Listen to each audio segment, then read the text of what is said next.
Hello. Uh-oh. We're going to have a problem. Hello, everyone. He was jamming to the music. Oh. Okay, hold on.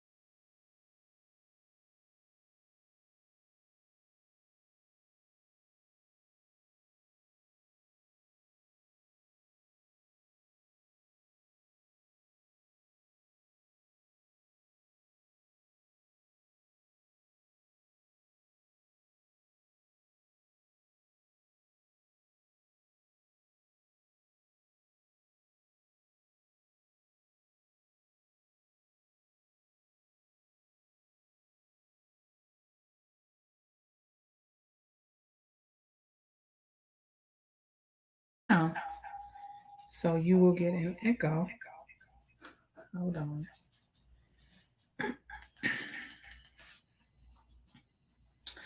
All right, the echo should be gone now, but that does not solve our problem. So hold on. Hold on 1 second. Can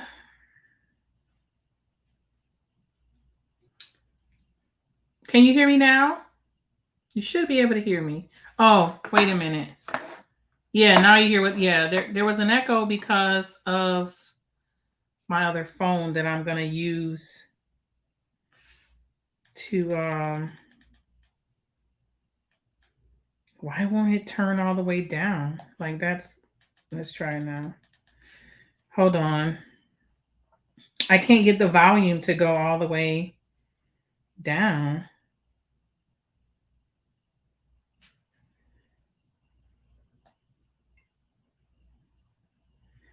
Hold the phone. Sorry I was late, guys. I had a signing right at 6. And I had a signing right at 6. I got out of there at about 6:50.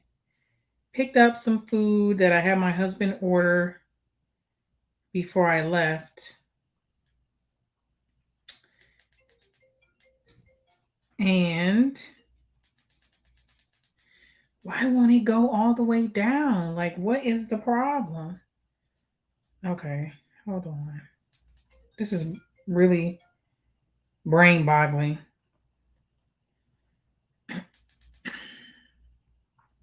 It's like right at the right at the edge. So it's going to create a it's going to create an echo. Okay. Let me oh my goodness. Now Mortgage Connect is not connecting because I'm streaming. Let me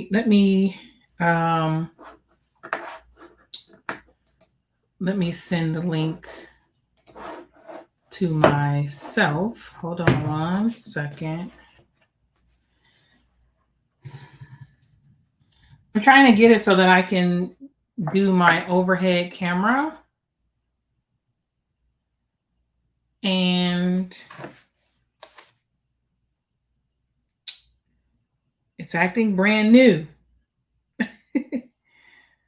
So hold on. Let me try it with my other phone. Because that one does have the volume all the way down. So let's see. No. You know what? This absolutely worked before.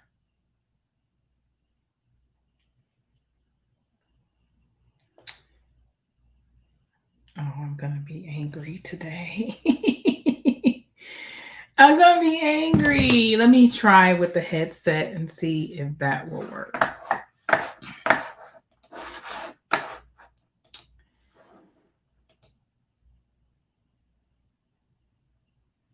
I know you guys can hear me.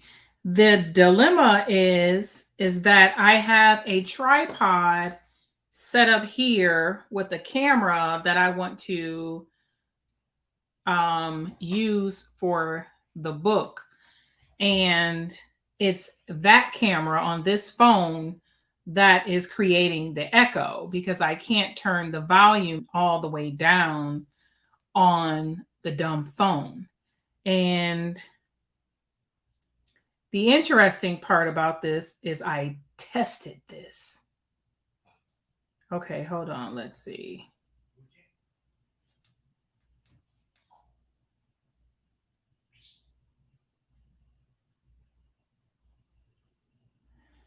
It says echo cancellation. So yeah, see? This phone, I can't turn the volume off. So I get out of there. All right. Well, I tested this before and thought it would work. I legit tested this and thought it would work. I don't think StreamYard has an app. All right, one more thing, guys, and then I'm just going to call it. We're just going to have to figure out something else. Nope. So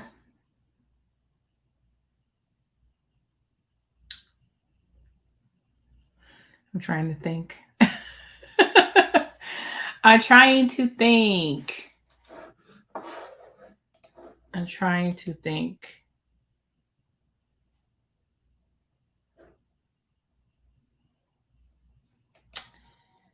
And even if I stop I tried putting the phone on silent. But like when I turn down the volume, you can't see it. It's like, see that tiny little piece of white? It wants to not turn down. It said, turn down for what? Turn down for what? And I can't do it in Chrome. So let me try Chrome. I think you have to do it in Safari. You do. Um, hmm.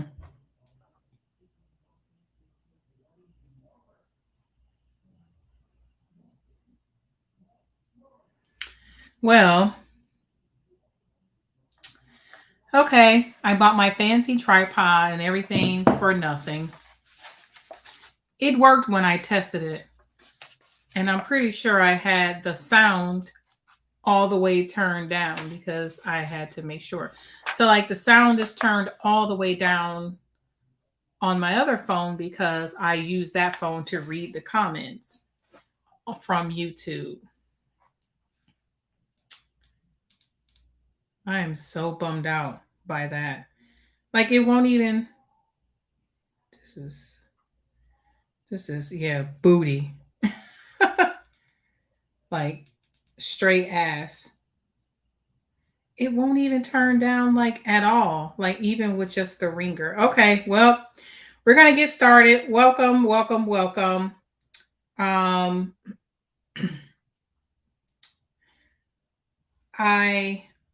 Okay, just put it away, Ayana. Put it down. I'm just checking one more place. You should be able to turn your ringer all the way down, but it didn't do it on my other phone either. So, whatever. All right. Well, welcome, welcome, welcome. That ain't working. Sorry that I was late. Sorry for all the technical difficulties. Thanks for showing up. I'll work on that issue for the next live and hopefully we can get it done. I always intend to clean up back there, but it always ends up not working. Let's move the trash can. At least that, but my yardstick is still there. So let's get started. Like I said, I've had a long day. I ended up going into my office today for my full-time job. Today was my first day in the office. I actually was able to leave there a little bit early today. So I got home thinking, yes, I got enough time to print documents. I printed out the documents.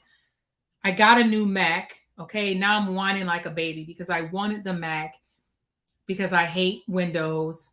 But now my brother printer and Adobe doesn't want to do its dual printing thing.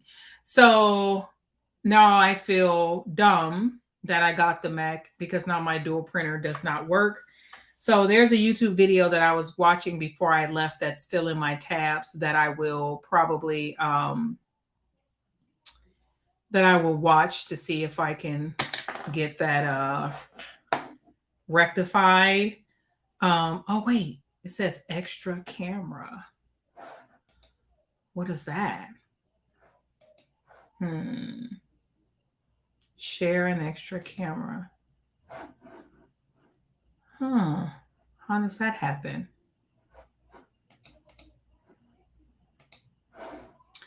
Well, I wish that was something that I cared about, but it's not.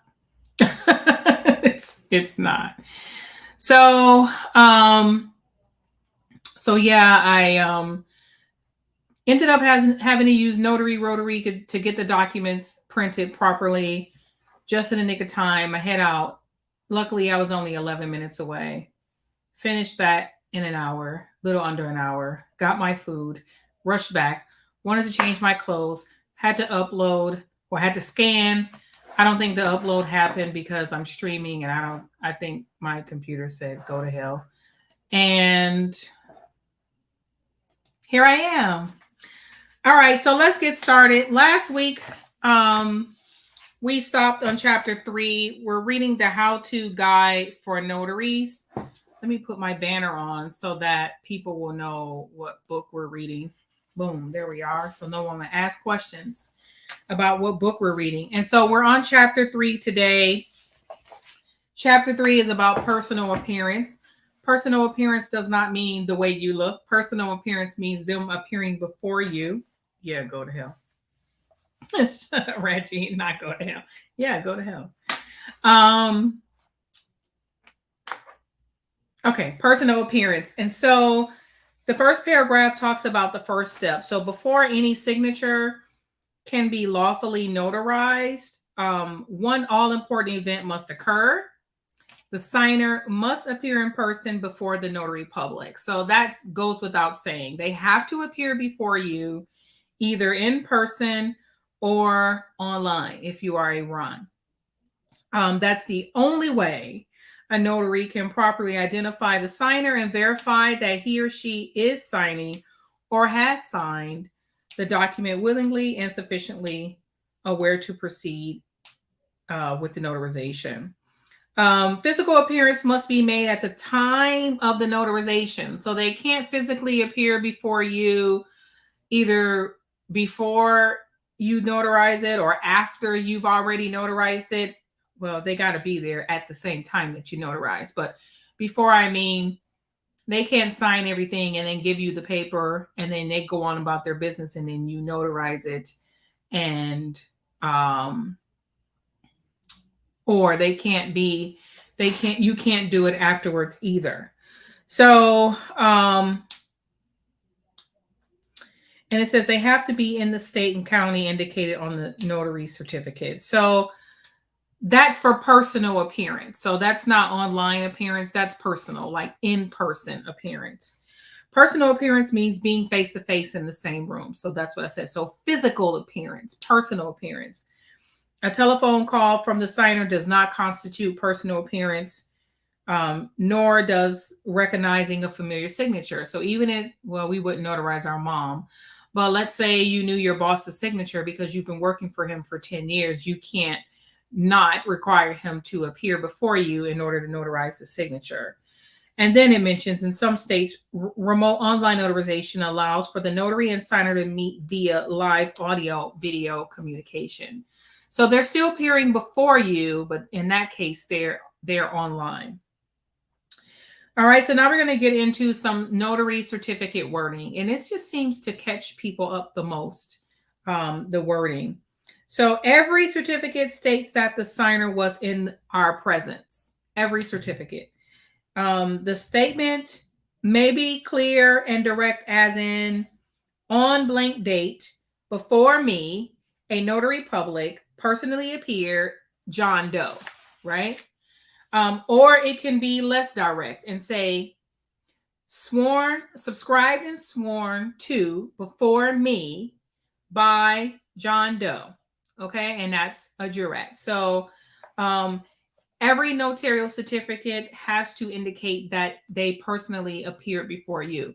So if you encounter a certificate where that does not happen, they don't have that wording there, you will have to use a loose certificate, or you would use your stamp, your notarial language stamp if you have it. All right. Any notary who does not require physical presence of a document signer is blatantly neglecting a clear-cut responsibility of the notary office and can be prosecuted for issuing a false certificate. So that would be in addition to other crimes, criminal charges rather, that could arise out of your willingness to participate in fraud, as well as a civil lawsuit filed against the notary to recover any losses from a forgery and the administrative penalty of commission revocation. So it's going to cost you to not follow the directions. You don't want to sidestep any steps. Like, you don't want to omit any steps when it comes to notarizing a document, because it can result in not only just not only in criminal charges, but also civil charges and administrative charges as well. So you get hit with all three. So the next section talks about failure aids fraud, which I just said, which I was just saying. So failing to require physical presence is a serious violation. Criminal prosecution, civil lawsuits, and administrative penalties are only part of the fallout. So there is more. Even the best intentioned notary facilitates a potential multitude of fraud without the presence of the signer that can inflict financial disaster on unsuspecting victims, especially when fraud involves real estate. And when we're doing loan signings, there is a huge implication for not requiring people to appear before you. Sooner or later, almost every notary will be approached by a trusted friend, relative, client, coworker, supervisor, associate, and be asked to notarize something as a favor for someone who's not present. I personally get that a lot on some Ron platforms. The people, it'll be the wife. One time I had a couple of times I had the wife. One time I had the employee for the boss. It was a lien that she needed to have notarized, and he just told her to get it notarized. Like, how the heck he gonna just tell you to get it notarized and he's not even with you?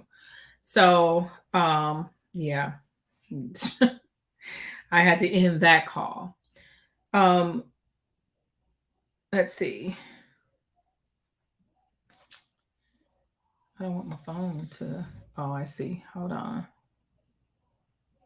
Okay, there we go. All right, and it also says, I'm dropping down to the second paragraph from the bottom. In a surprisingly high percentage of cases in which a spouse or business partner has asked a notary to trust that the signature of an absent spouse or partner is genuine, the signature has turned out to be forgery. So 9 times out of 10, they're saying it's significantly high percentage that the signature will be a forgery. Otherwise, why wouldn't the person just appear before you? All right. Let's see. So it talks about it says that it's an unfortunate reality that the individuals who most often take advantage of notaries are not strangers with phony IDs, but trusted acquaintances.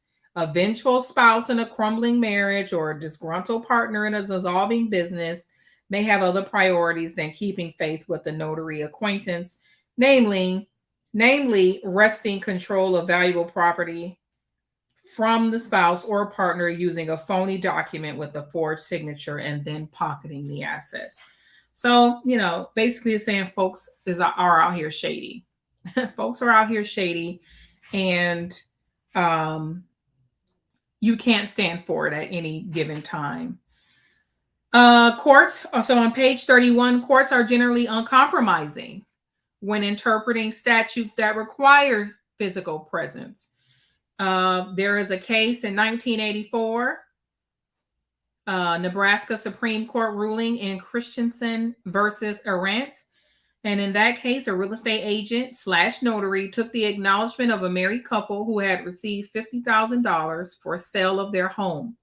The husband was in the same room with the notary when his signature on the sales contract was notarized, but he asked that his ill wife be permitted to remain out of the notary's sight in another room because she was very contagious.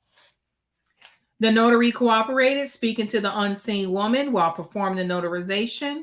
When the couple later accepted a $64,000 offer for the same house, they were able to have the first contract nullified because one of the signers had never actually appeared before the notary. So, personal appearance means more than just being under the same roof and within earshot. It also means being where the notary can see each signer and communicate face to face. And I feel like that might be a common thing. it might be very common for someone to say, my spouse is sick and they're in that room. And so I'm going to take the documents in there to them. And actually, I just read someone who did this in one of the groups that I got out of. But someone did this where they said the elderly man was on the couch and the spouse had to run the document over to the elderly spouse and then was talking to him in another language. And the notary was sitting at the table. So the spouse did understand English, but the person was running the documents over, speaking in another language on the couch, and the notary could not, or I don't know if they could or could not see the spouse actually signing.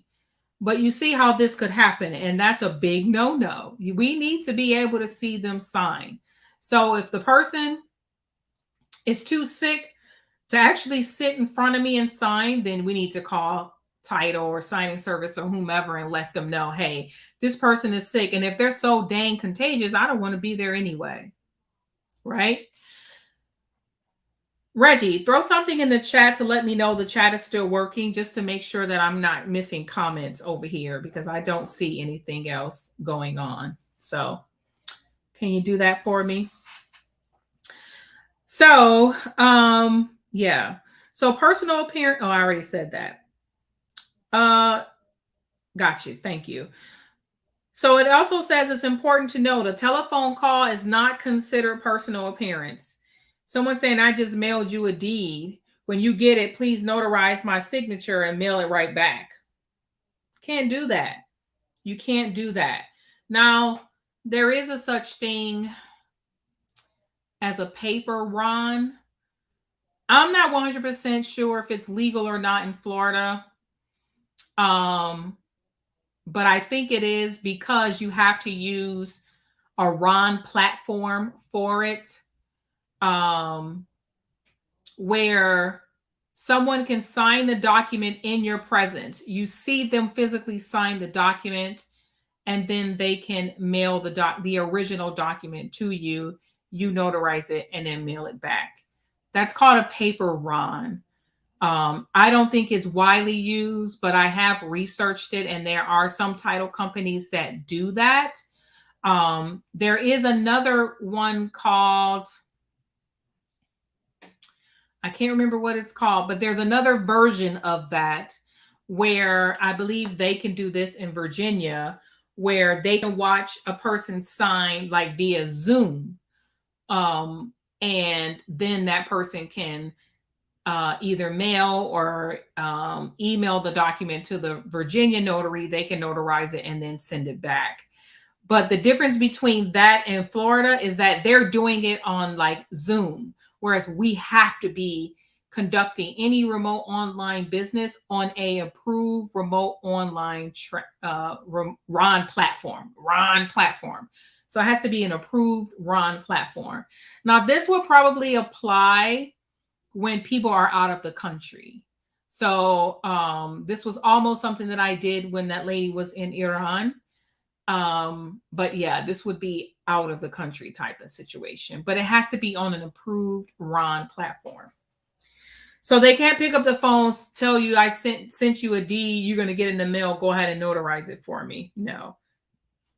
And I would be very careful to ever do a paper RON, and I will only ever do it if it was extremely necessary, because it makes I can just do it on RON. So, all right. All right. So it says there are some exceptions. The law provides two very narrow and strictly controlled exceptions to the rule prohibiting notarization of the signature of an absent person. Number one, notarization through an attorney in fact. And then number two, notarization through a subscribing witness. So if there's an attorney in fact or subscribing witness's signature being notarized, and not the signature of the person named in the document, the absent principal. Oh, let me start over. With these so-called exceptions, it is technically the attorney in fact or the subscribing witness's signature being notarized and not the signature of the absent person. So they can be absent. Hi. They can be absent, but you're notarizing their signature in their absence. While the principal does not personally appear before the notary, the attorney in fact and subscribing witness must. So, all right. So now we're going to talk about what an attorney in fact is. And man, I want you to see this. Oh, I want you to see this. Okay, so what I'm going to do is I'm going to show it, but I'm not going to talk when I show it. Hold on. Because I want you to see how the attorney in fact signature should look.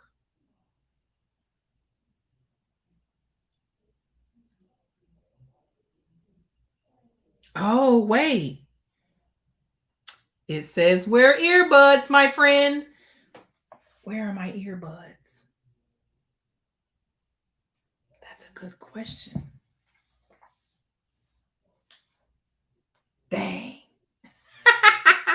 Hold on. Let me text my husband and see if he can bring my earbuds.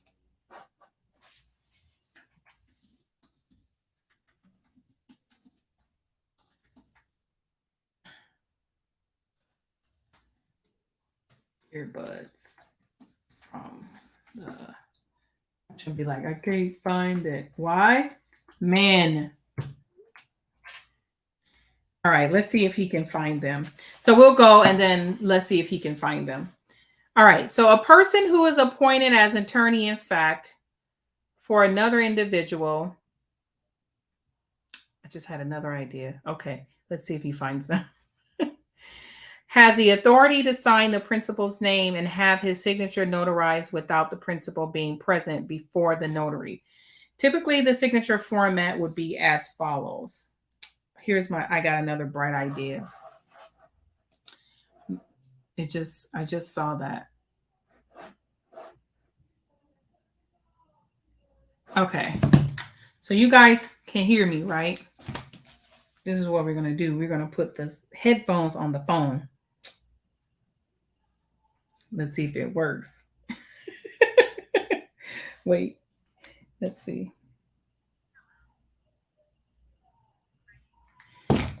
How about these dang things wasn't even on the whole time? I'm just talking.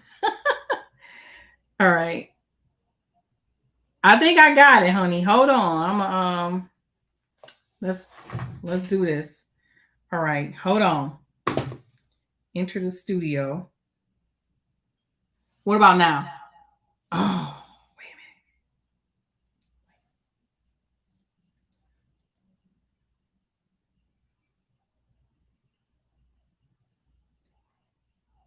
a minute. Okay. No, it's supposed to be on here. Wait.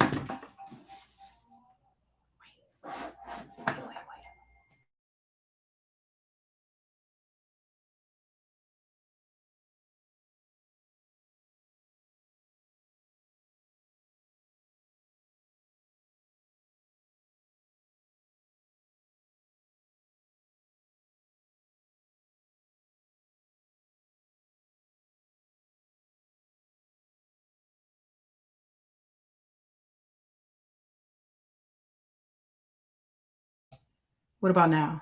Do you hear an echo? What the hell, Reggie? If you don't kick them people up out of here. I know there was no sound. Can you hear me now? No? You should be able to hear me now. Oh, you hear the echo.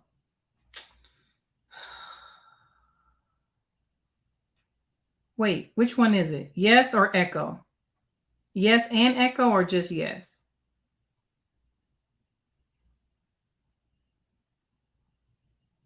Yes, no echo. Okay. Ooh. Okay, wait a minute. I got to do one more thing. I got to turn the camera around. I didn't see them. That's okay, honey. I figured it out. Thank you, sir. I told you he wasn't going bad. All right. Throw the headphones on the floor. And then, here we go, y'all. Here we go. Watch this. This is going to be genius. I gotta clean the camera. Okay. Let me go down a little bit more so you can see it. All right. Here we go. Watch this. Boom! Ta-da! There we go. And okay, so you guys can hear me, right? You guys can hear me? Thumbs up if you can hear me. Thumbs up. Thumbs up if you can hear me. Thumbs up if you can hear me. Yes. All right. I done figured it out. Okay. So here we go. So yes. See there? I figured it out. Now I'm going to make me. Oops. Nope. That's not what I wanted to do. Hold on. Nope. No. Okay. We'll leave it just like that. And then I'm going to turn off. I'm going to turn off our names. Boom. There we go. There we go. All right. So now here we go up. Okay. So we're right here at the attorney in fact. So when there's an attorney in fact, you want to have them sign the person's name by the name of the attorney in fact, and then they're going to put comma attorney in fact. So that is the way, I'm going to move the camera down, that you want the attorney in fact to sign the document. All right. I just want to move the camera down just a little. Now, is it going to focus? Focus. No, it does not want to focus. So let's move it up a little more. Okay. Leave it alone. How about that? Somebody say, leave it alone, Ayana. Leave it alone. Okay. And then the other way that the attorney, in fact, could sign is by signing their name first, and then comma, attorney, in fact, and then for the principal, John R. Burns, principal. So they print their name, principal. So those are the two ways. Either they can sign the principal's name and then write by the attorney in fact signature and then write attorney in fact, or they can sign their name, comma, attorney in fact for John R. Burns, principal. Now we don't usually see these a lot in loan signings, but you will see them. You will see these in general notary work. I'm gonna make the book. There we go. That's better for me. It's the camera for me. Y'all ain't gotta look at me. All right. So then dropping down to the next paragraph, in these two examples, Mary S. Anderson is the attorney in fact, signing on behalf of John R. Burns, the principal named in the document. The conscientious notary would ask to see the power of attorney document that designates Mary as the attorney in fact and verify that it authorizes the signer to act on behalf of the principal. Okay. I hope you guys can see this. Can you see it? I hope you can. All right. And then with notarization through an attorney in fact, the notary actually is notarizing the signature of the attorney in fact, who is acting on behalf of the principal, not the actual principal. So that's how the principal cannot be in your presence, because you're actually notarizing the attorney in fact signature, not the principal's signature. And then personal appearance then applies to the attorney in fact, and the attorney in fact must appear before you. All right. So then let's go down to subscribing witness, because that's a tricky one. So subscribing witness, most states allow a second, very narrow exception to the rule banning notarization of the signature of an absent person, and that is a proof of execution by subscribing witness. The subscribing witness proves the document signing, okay, by swearing under oath or affirmation before a notary that he or she either watched the other person sign the document or they took that person's acknowledgement of an already affixed signature. So let me reiterate that. So a proof of execution by a subscribing witness is when you have a witness that was there when the principal signed the document and they actually witnessed it, or the document was already signed and the witness got an acknowledgement from the principal that that was their signature already on the document. Then the witness will appear before you as the notary and take an oath or an acknowledgement saying that they either saw or they got the acknowledgement that the person signed the document. All right. So with the proof of execution, the notary is actually notarizing the subscribing witness's signature, appearing on the document in addition to the principal's and not the signature of the principal. So the witness's signature is on the document with the principal's, but in the notary certificate, you're actually only notarizing the witness, the subscribing witness. Okay, does that make sense? Please tell me that makes sense. What the hell is up with 69mega.com? Let's get these jokers up out of here. I'm gonna block them. Okay, they out of there. I'm gonna report them too. Get your little butt up out of it. Get out of my lab, you chingon. All right, what document is that used on? I'm not sure specifically, but it says it will be described in detail in chapter 11. So maybe they will have some more information on that. If not, we'll look that up and figure out when is that used. So as wait, where were we? So most but not all states such as proof accept such a proof as equivalent to direct notarization of the principal's signature. As with attorneys, in fact, the principal appearance requirement still stands, but applies to the subscribing witness who must personally appear before the notary. Let me look in the primer to see if that is a thing in Florida. It might not be a thing in Florida. And that might be why we have never really heard of it. It might not be a thing. I will investigate that and find out if that is a thing in Florida.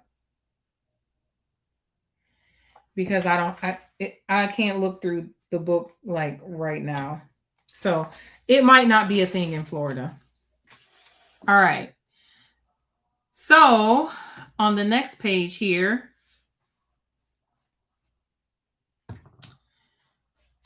crooked, straight. Other than the two preceding exceptions, there is no surer way for a notary to avoid civil or criminal lawsuit than to obey one simple rule. Never notarize the signature of a person who is not in your presence at the time of the notarization. All right. Hi, Latoya. Thanks for joining. All right. So then we got the summary. So let's go to the questions, and then we got some terms. So let's go to the questions, and let's take them one by one. All right. Number 1, personal appearance before the notary is required when? A, whenever it is practical for the signer to comply. B, for the notary acts involving only married signers. C, for every notary act. Or D, except when the signer's attorney dictates otherwise. Put in your answer in the chat, A, B, C, or D. I hope you can see it. A, B, C, or D? A, B, C, or D? Anyone? Anyone? Okay. We got some C's. You got some C's. Yep. The answer definitely would be C. It's for every single solitary notarial act. Where's my pencil? Here it is. There we go. C. Number 2, a phone call can establish personal appearance. A, only when the notary is very familiar with the signature. B, if a business relationship with the signer has been established. C, at the time of notarization, but not before and not after. And D, under no circumstances. So when can a phone call establish personal appearance? A, B, C, or D? A, B, C, or D? Is it when you're familiar with the signature?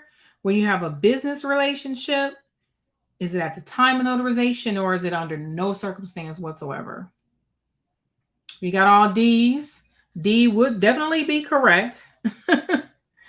D would be correct. Number 3, a notarial. Notary certificate wording. A, always states that the signer was in the notary's presence. B, most often states the signer was in the notary's presence. C, sometimes states that the signer was in the notary's presence. Or D, never states that the signer was in the notary's presence. Which one? A, B, C, or D? When does the notary certificate state that the signer is in your presence? Always, most, sometimes, or never? Nan, a circumstance. All right, we got some A's. Yep, looks like all A's. That is correct. It would be A. Number 4, in interpreting laws requiring personal appearance, courts are generally uncompromising. B, accommodating to notaries who are helping out an employer. C, strict in upholding a signer's right not to appear before a notary. And D, strict in outlawing all subscribing witness notarizations. So A, B, C, or D on that one. I think we got some A's on that one. Or no, that was the last question. A, B, C, or D on this one. We got A's. I think it's A too. They're probably generally uncompromising. They probably won't compromise if they don't appear before you. You had one rule. You had one job, and that was for them to appear before you. All right. Fraud is facilitated when A, notary positively identifies a document signer. B, a notary signs a certificate without requiring personal appearance. C, a notary refuses to take an acknowledgement over the phone. And D, a notary refuses to notarize a familiar signature of an absent signer. When is fraud facilitated? Is it when they identify a signer positively? When they sign it without requiring personal appearance? When they refuse to take an acknowledgement, or when they refuse to notarize a familiar signature? Which one would it be, you think? Number 5. We got 1B from Reggie. Any others? Another B from Nicole. Yep, B. Yep. Definitely would be B. All right. And then number 6, in most states, a subscribing witness may A, not be required to appear before the notary. B, notarize documents in place of a notary. C, prove before a notary the principal signing of a document. Or D, sign as an attorney in fact on behalf of an absent principal. When can a what can a subscribing witness do? Is it, what are we getting? C's, D's. We got some C's and a D. I see a couple of D's. I was trying to look in the, there's no index in this stupid book. Let's see. What do we got? It is not D. The answer would be C. The subscribing witness proved before a notary that the principles signing of a document. Remember, they see you sign and then they take the oath and get their signature notarized on your behalf. So it would be C. All right, let's go to number 7. It says the principal may A, have his or her signature notarized by an attorney-in-fact. B, must personally sign all documents in which he or she is named. C, may take an oath from a subscribing witness. Or D, may acknowledge a document before a subscribing witness. So which one would that be? She said -200. So the principal can either A, have his or her signature notarized by an attorney-in-fact. That already sounds wrong because how can an attorney-in-fact notarize you? And then B, must personally sign all documents in which he or she is named. We already know that's not true because an attorney-in-fact can sign for you or a subscribing witness can sign on behalf of you. And then C, may take an oath from a subscribing witness. A subscribing witness would not give you an oath, but they would take an oath from the notary. So the answer must be D, may acknowledge a document before a subscribing witness. So would be the answer. I'm going to give you all a chance to vote. Sorry. Number 8, a person who is appointed as an attorney-in-fact, A, may sign the documents for the principal. B, may notarize the principal's signature by recognizing it. C, may instruct the notary to sign for the principal. Or D, may never sign the principal's name on a document. Which one would that be? A, B, C, or D? What does the attorney-in-fact do? A, B, C, or D? We got an A from Diana. An A from Diana.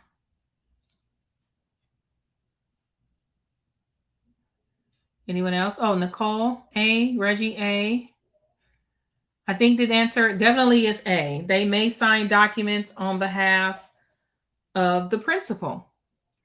All right, the last one. If the employer of a notary signs a document and wants his or her signature notarized, the employer does not have to personally appear. Wait, let me say it again. If the employer of a notary signs a document and wants his or her signature notarized, the employer does not have to personally appear, A, when the notary recognizes the employer's signature, B, when a client will be lost if the notarization is delayed, C, if a subscribing witness can prove the signing of a document, or D, if the employer serves as a subscribing witness. So we got A, B, C, or D on that one.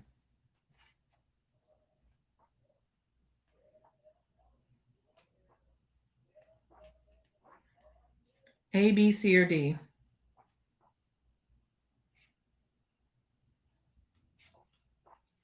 What do we got? C.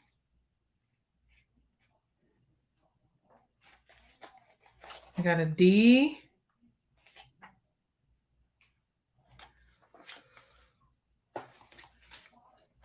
The answer is C.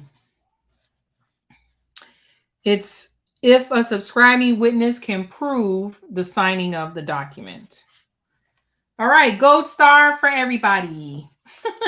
Yay. So let me see how long this chapter is before we embark, because your girl is sleepy. but we will get her done.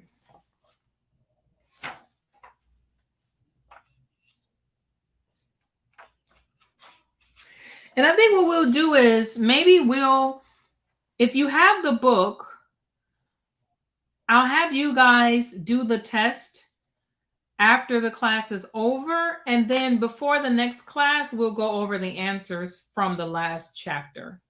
So we'll do this chapter, but the questions you will do, and then we'll review when we come back. All right. All right. So chapter 4 is identifying the signer.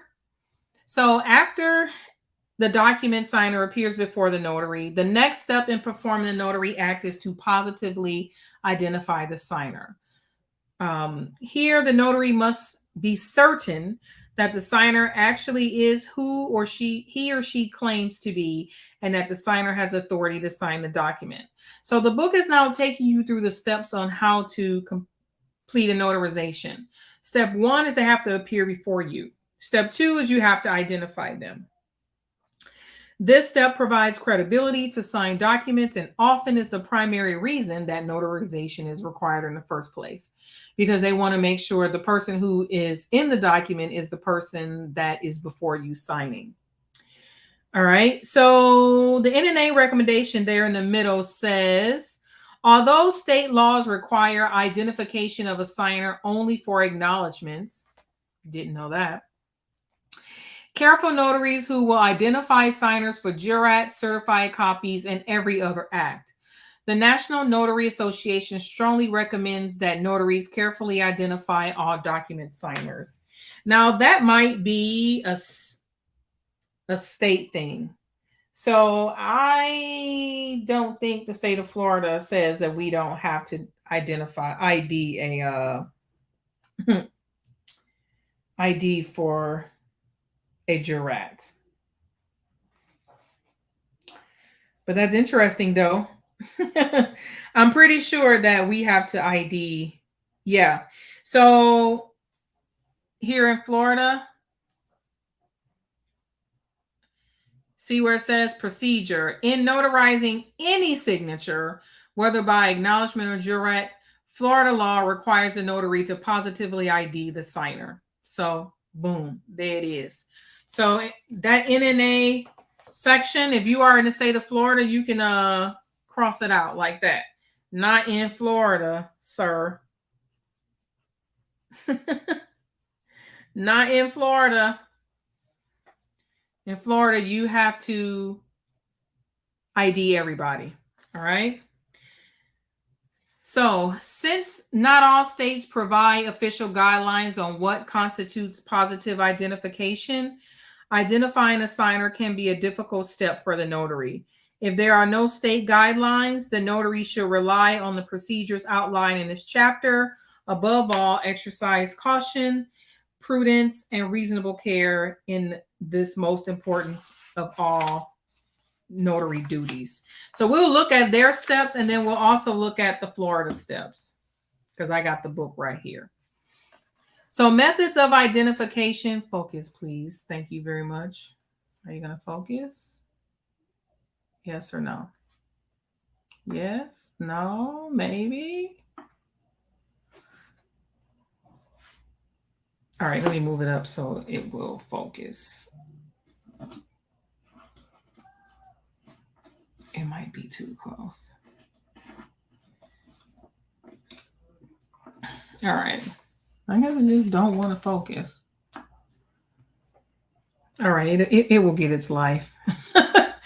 All right. So the methods of identification, there it goes. The identity of a document signer is established either through the notary's own personal knowledge of the signer or through what is widely known as satisfactory evidence. Satisfactory evidence is either an identification document, such as an ID card, or credible identifying witness.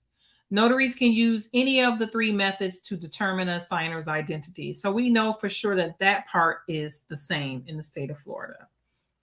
All right. It says, with the exception of California, which prohibits the use of personal knowledge to identify a signer, Most states consider the notary's own personal knowledge of the signer's identity to be the safest and most reliable basis on which to identify a document signer. A personal familiarity with another individual over a period of time most always assures true identity.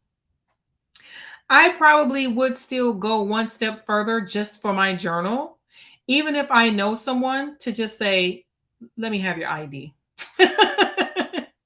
Let me see your ID.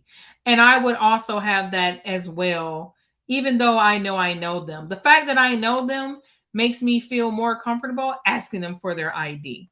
So that's just me. All right. But what are criteria for determining whether a notary has personal knowledge of a signer's identity? State laws seldom usefully define personal knowledge, but the courts have proven somewhat helpful in defining this term so that notaries can know their responsibility in complying with state law. For example, the Tennessee Supreme Court found that the acknowledgement certificate wording "with whom I am personally acquainted" means knowledge independent and complete in itself and existing without other information, and that imports more than a slight or superficial knowledge. What? What? Okay, interesting. And well, I guess it's saying that you would know their name, first and last name, without any other information. You know their first and last name. You know that's them. A California court held that personal knowledge involves an acquaintance derived from association with the individual in relation to other people.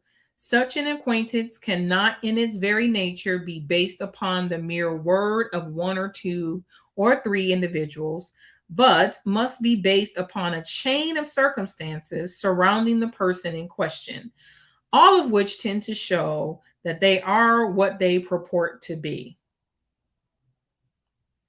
So they're saying you can't go based on one person, two persons, or three people, but a chain of circumstances. So maybe that's why Florida doesn't use it. All right. And then, so a definition of personally known might be, I'm going to highlight it, a strong familiarity with an individual resulting from numerous interactions over a period of time sufficient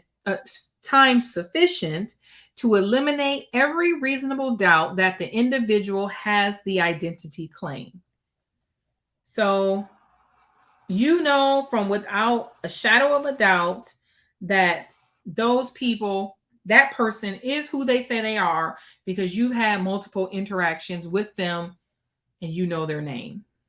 So it could be a neighbor that you've lived next door to for 20 years, whatever, okay? Stop whining, Reggie. The familiarity should come from association with the individual in relation to other people and should be based on a series of circumstances surrounding the individual. The longer the notary has known someone, the safer it is to rely on personal knowledge. In general, notaries must rely on their own good sense when deciding whether document signers are personally known. For instance, the notary might safely regard a longtime family friend and neighbor as personally known, but it would be foolish to consider a person met for the first time, such as for the first time the previous day as such. Or, for example, you know your best friend and then she brings her boyfriend and wants you to notarize for him. Well, you know her personally, but you don't know him personally. Okay. And the next paragraph says exactly that. So the safe rule to follow is if there is any doubt about whether the individual is personally known, consider the person unknown for the purposes of notarization and rely on a form of identification. So if there's any doubt, consider them unknown and ask for ID, period. All right. Today, business transactions between strangers are the norm. And identification documents or ID cards have become the predominant method used by notaries to identify signers. In most cases, ID is considered satisfactory evidence of identity and equivalent to personal knowledge. All right. While countries require their citizens to carry, many countries require their citizens to carry a national ID card, the United States has no such standard document, identification document. So the U.S. notary must rely on certain identification documents issued by the government and private agencies. So these agencies include the Department of State or for a passport, Department of Defense for a military ID, and then state motor vehicles departments for a driver's license and state identification cards. And notaries may rely on identifications issued by colleges and universities, large corporations, and foreign governments. So foreign passports or driver's license, large companies like Amazon, a credible company, you can rely on their ID, especially if it has a picture. But I wouldn't rely on that as the first piece, like for a signing. They should have a driver's license. All right. So for a notary, the most reliable identification are government issued and contain a photograph and a physical description of the bearer and the bearer's signature. These elements provide a basis for comparison with the actual physical appearance and the signature of the signer appearing before the notary. Since state laws rarely indicate what type of document may serve as suitable ID, it's left up to the notary. And the NNA urges notaries to rely only on government-issued IDs bearing all three elements. So those are driver's licenses, non-driver's IDs, passports, federal IDs, like military ID, state, local, and government ID. I did have a lady produce her ID. She worked for the Department of Commerce, U.S. Department of Commerce. So she produced that as a second form.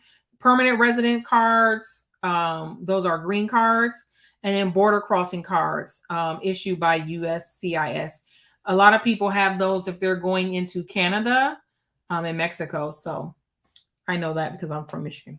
Current identification documents are the most useful, but an expire ID, if not prohibited by state law, also may be acceptable if there are no suspicious circumstances. So now we already know in the state of Florida, an expire ID can only be accepted if it was issued within the last 5 years.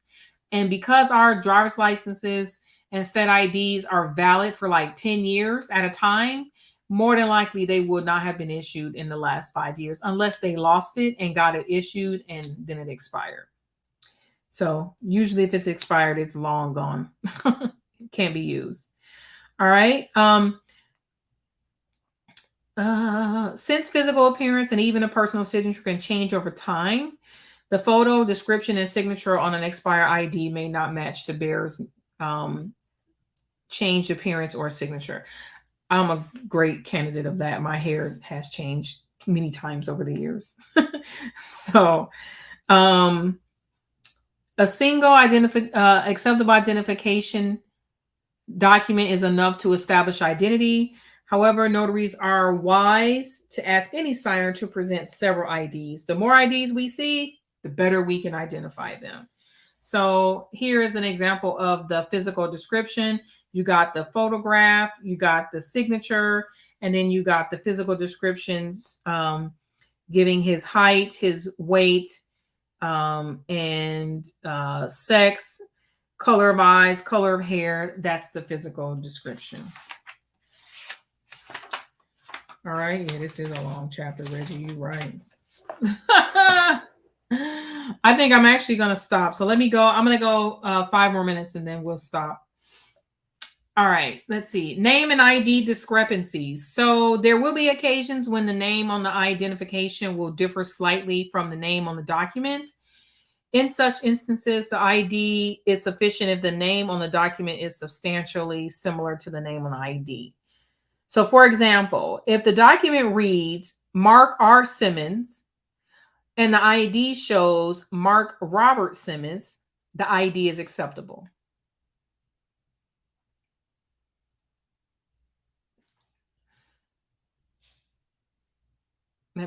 I'll come back to your question in just a second, Nicole. I'll come back to your question. But if the document says Jane K. Douglas, and this might answer your question, the signer's maiden name, or Jane K. Douglas Smith, a hyphen name, and the ID says only Jane K. Smith, the signer's married name, then the ID does not sufficiently identify the signer. So did that just answer your question? So it would depend on what the document states. So if the document has both names on there, then we need an ID with both names on it. Can't be an ID with one or the other. Now she can produce an ID, one ID that had Douglas and one ID that had Smith, and we may be able to go with that, especially if it has a picture. Like if she shows something with her maiden name on it. But I would need something with her picture. And I would think it would be hard pressed for her to show me something that wouldn't be expired. Maybe she can show me a passport or something like that. All right, supplemental IDs. I don't know why I never want to focus on this page. No, I think we're going to stop right there. We'll stop on supplemental IDs. So let me put that in there, and I'm going to put myself in the screen. It's me again.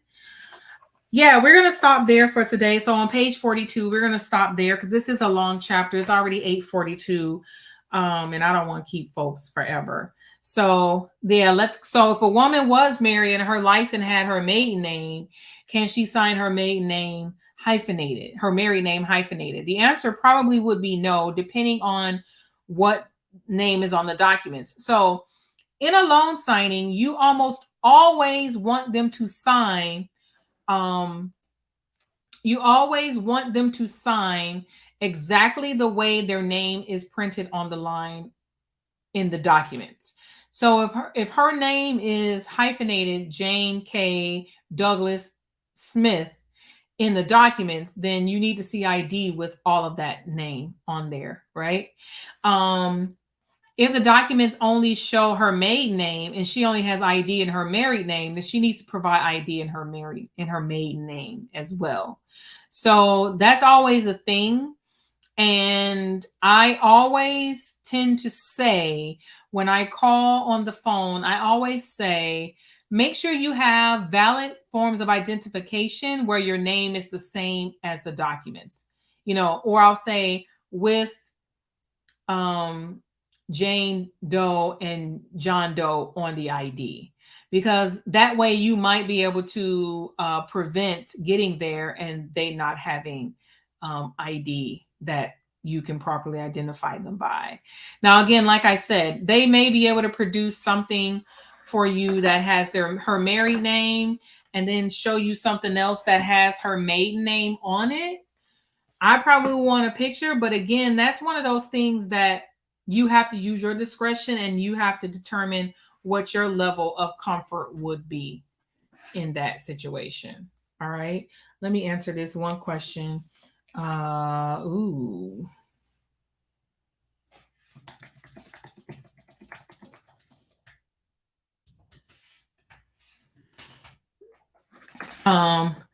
right. So let's see. You said I froze. Okay, got it. Yeah, she has to sign exactly what's on her ID. She has to sign exactly what's on the document. So, if the ID sometimes has their full name, but the document only has the initial, I have them sign exactly what is on the document. All right. Am I still frozen? Any other questions for today? Any other questions? I won't take no more signage, y'all, on a Wednesday because I have to go to the office every Wednesday and Thursday. So I definitely won't take any more signings on a Wednesday until we're done with the book club. Any other questions today? No? Yeah, no.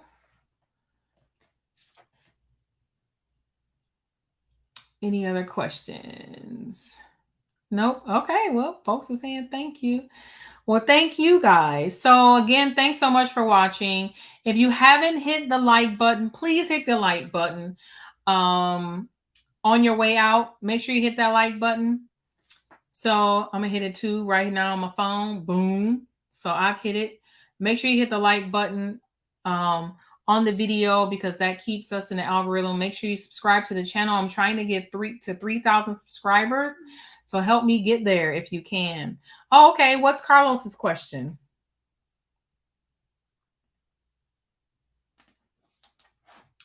You're welcome, guys. You're welcome, Rachel and Diana.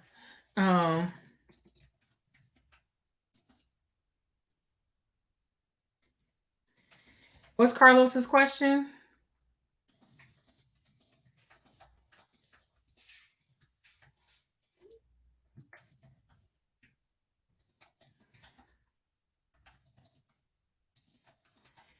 I'm typing to